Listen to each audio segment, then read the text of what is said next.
Anjir, mak ayah sekalian, nyangkeh perle mak. Wate anak sakit iwo, anak madah galak, dia kena hidup samping tanya, mak tanya, mak pun sakit mak. Kadang oleh menganggap darah lagi oleh. Pakat kawan.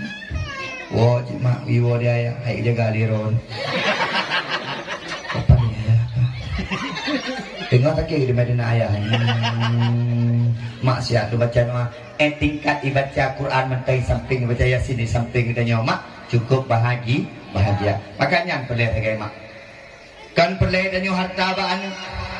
Kan perlu anak benar jabatan. Kan perlu anak berhebat-hebat.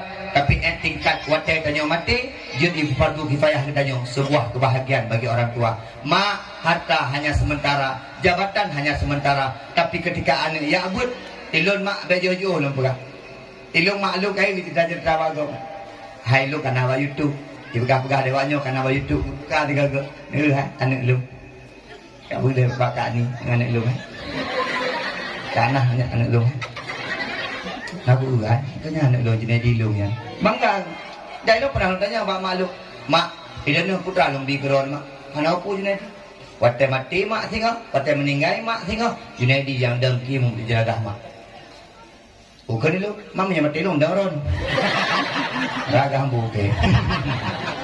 Mak ayah sekalian mulia Allah. Harapan orang tua itu simpel. Ayah, dia tanya baron, dan dia punya meninggal. Nah hawa yang teman mana? Hawa. Hawa mana udah?